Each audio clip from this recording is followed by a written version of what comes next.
ধনু রাশির জন্য এই ভিডিও যথেষ্ট গুরুত্বপূর্ণ, কারণ বক্র শনি আপনাদের জীবনে কি চ্যালেঞ্জ নিয়ে আসতে পারে সেটি এই ভিডিওর মধ্যে আলোচনা করব। ধনু রাশির আপনারা যারা রয়েছেন, আপনারা কিন্তু শনির ঢাইয়ার মধ্যে রয়েছেন। তার মধ্যে আবার 17 জুলাই থেকে 28 নভেম্বর 2025 এই সময়কালের মধ্যে শনি গ্রহ বক্রগতিতে থাকছে, অর্থাৎ রেট্রোগেট থাকছে, যার ফলে কিছু কিন্তু চ্যালেঞ্জ নিয়ে আসবে। সেটা কোন ক্ষেত্রে চ্যালেঞ্জ আনবে?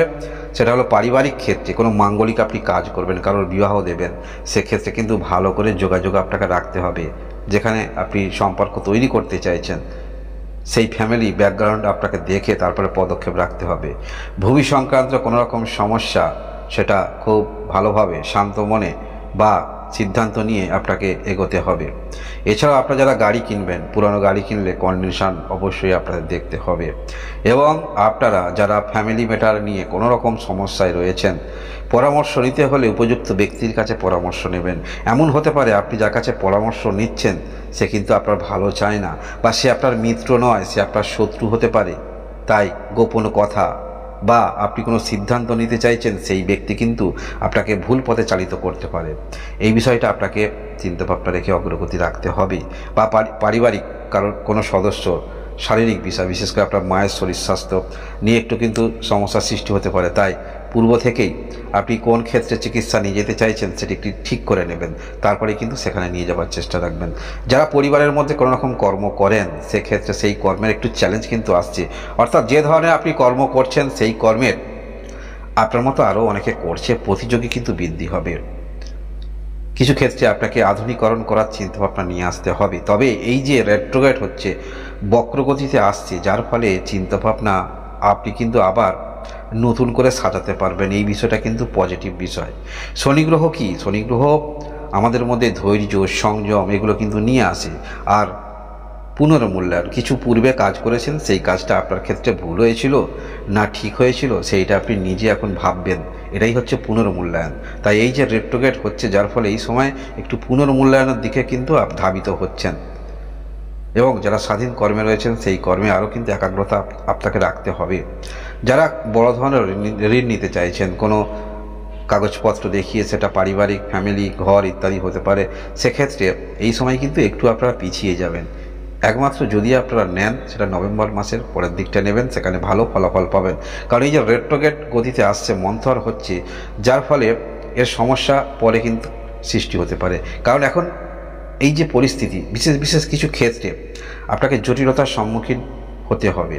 সেই জটিলতা থেকে আপনাকে রিকভারি করতে হবে, চিন্তাভাবনার পরিবর্তন আনতে হবে। ভালো সময় সিদ্ধান্ত ভালো নিলে সেখানে আপনি লাভবান হবেন। আর যে সময়টা ভালো নয়, সেই সময় যদি আপনি সিদ্ধান্ত নেন, তাহলে আরও কিন্তু জটিলতার সমস্যা সৃষ্টি হতে পারে। শারীরিক বিষয়ে কোনো রকম শরীর স্বাস্থ্যের সমস্যা হলে নেগলিজেন্সি করবেন না। শত্রুপক্ষ কিন্তু এখন অ্যাক্টিভ থাকবে, তাই আপনাকে শত্রু মিত্র বুঝে পদক্ষেপ রাখতে হবে। পূর্বেই বললাম, যাকে আপনি মনের কথা বলবেন সে আপনার কিন্তু মিত্র নয়, শত্রু। সে আপনার মনে মনে ক্ষতি চায়। এবং শারীরিক বিশেষ করে যে সমস্যাগুলো, খাদ্যের উপর একটু নিয়ন্ত্রণ রাখার চেষ্টা রাখবেন। হয়তো যে খাদ্যগুলো খেলে হজমজনিত সমস্যা হয়, সেই রকম খাদ্য থেকে একটু বিরত থাকার চেষ্টা রাখবেন। তেল মশলা জাতীয় খাবার থেকে বিরত থাকার চেষ্টা রাখবেন। কথা যেগুলি বলবেন, উপযুক্ত কথা বলবেন, অর্থাৎ যেটা প্রয়োজন সেটি বলবেন। অযথাকে বেশি কথা বলবেন না। এবং যাকে কমিটমেন্ট করবেন, যে কোনো বিষয়ে কাউকে আপনি দায়িত্ব নিয়ে কথা বলছেন বা তাকে কমিটমেন্ট করছেন ওই দিনে ওই তারিখে, সেটা আপনি পারবেন তো? তাহলে এইরকম কমিটমেন্ট করবেন। না হলে একটি লং ডেট নিয়ে নেবেন, তা নাহলে কিন্তু আপনার প্রতিচ্ছবি অন্যরকম দেখতে পাওয়া যাবে। নিজের কর্মক্ষমতার উপরে আরও কিন্তু জোর দিতে হবে। আত্মবিশ্বাস থাকা ভালো, কিন্তু অতিরিক্ত ওভার কনফিডেন্স থেকে নিজেকে বিরত থাকার চেষ্টা রাখবেন। যে কাজ করবেন, যদি সেই কাজে আপনি জানেন, অভিজ্ঞতা আছে, তাহলে 100% মনোবৃত্তি নিয়ে কাজ করবেন। দোনো রাখবেন না, কারণ আপনি জানেন সেই কাজের ক্ষেত্রে। তাই দ্বিধাদ্বন্দ্ব মনের মধ্যে আনবেন না। যেটা পূর্বে করতেন সেটাই করবেন, স্বাভাবিক থাকার চেষ্টা রাখবেন এবং নিজের কর্মের উপরে জোর দেওয়ার চেষ্টা রাখবেন। জীবনে আপস অ্যান্ড ডাউন থাকে, ওঠানামা থাকে, এটাই তো নিয়েই আমাদের জীবন। তাই এই ওঠানামা জীবনকে আপনাকে কিন্তু সেইভাবে গ্রহণ করে পদক্ষেপ রাখতে হবে। তবে এত কিছুর মধ্যেও আপনারা একটি দিকে আমি দেখতে পাচ্ছি, আপনার দিক থেকে যথেষ্ট ভালো সাইন। শনি গ্রহ বক্রগতিতে আসছে এবং আপনার শনির ঢাইয়ার মধ্যে রয়েছেন। কিছু চ্যালেঞ্জ নিয়ে আসবে। তবে এর মধ্যেও যেটি পজিটিভ সাইন আপনার দিক থেকে আমি দেখতে পাচ্ছি, সেটি হলো আপনার রাশির অধিপতি গ্রহ কি? বৃহস্পতি গ্রহ। এই বৃহস্পতি গ্রহ আমি দেখতে পাচ্ছি গোচরে আপনার রাশি থেকে সপ্তম ঘরে অবস্থান করে আছে। অর্থাৎ রাশির অধিপতি গ্রহ আপনার বিপরীতে সপ্তম ঘরে অবস্থান করে আপনার রাশির দিকে তাকিয়ে আছে, ধনু রাশির ঘরের দিকে তাকিয়ে আছে। এই বিষয়টা যথেষ্ট আমি পজিটিভ সাইন ইন্ডিকেট করছি। কারণ রাশির অধিপতি গ্রহ যদি রাশিতে তাকিয়ে থাকে, নিজের ঘরে তাকিয়ে থাকে, তাহলে যত কিছুই আপনার জীবনে হোক না কেন, সমস্যা আসুক না কেন, জীবন থাকলে সমস্যা থাকে, সমাধানও হয়।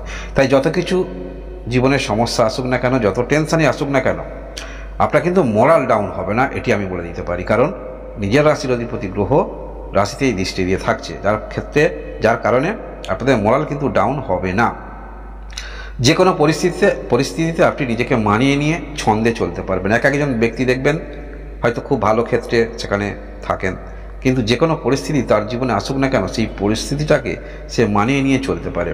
তাই ধনুরাশি আপনারা পুরুষ মহিলা যারাই রয়েছেন, যে কোনো পরিস্থিতিতে আপনি থাকুন না কেন, সেটা হতে পারে হয়তো পূর্বের ঋণ নিয়ে ফেঁসে গিয়েছেন, শারীরিক সমস্যা, পারিবারিক সমস্যা, যে কোনো একটি সমস্যা হয়তো আপনি যথেষ্ট চিন্তিত রয়েছেন।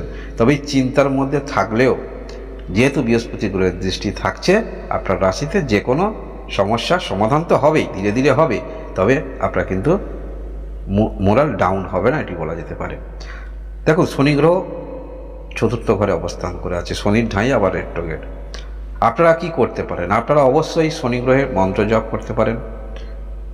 ওম সোম শনিশ্চরায় নমঃ এই মন্ত্র 108 বার জপ করতে পারেন। সেখানে অবশ্যই শনি গ্রহের নেগেটিভিটি থেকে দূরে থাকবেন। বিষয়টা কি? বিষয়টা এই মন্ত্র উচ্চারণ করলে আমাদের মধ্যে একটি পজিটিভ বলয় তৈরি হয়, পজিটিভ এনার্জি তৈরি হয়। নেগেটিভ এনার্জি কোনো কিছু আমাদের মধ্যে প্রবেশ করতে পারে না, যার ফলে পজিটিভ থাকার ফলে যে কোনো কাজের উন্নতি, মানসিক দিক থেকে মানসিক শক্তি পাওয়া যায়, যার ফলে আরও আপনারা যে সমস্ত ক্ষেত্রে সমস্যা থাকবে সমাধান করতে পারবেন, বা সেই পথে থেকেও কোন লক্ষ্যে আপনাকে যেতে হবে সঠিক দিশা পাবেন। মাসভিত্তিক রাশিফল দেখবেন, সেখানে কোন মাসে আপনি কিছু করতে পারবেন। কারণ সামগ্রিক যখন রাশিফল শুনবেন 9টি গ্রহের বিচার বিশ্লেষণ, এটি মূলত শনি গ্রহ যে রেট্রোগেট হচ্ছে, বক্রী হচ্ছে, তার ফলে কি প্রভাব নিয়ে আসতে পারে সেটি আলোচনা করলাম। আপনারা সবাই ভালো থাকুন, আনন্দে থাকুন, ভগবান আপনাদের মঙ্গল করুন। ধন্যবাদ।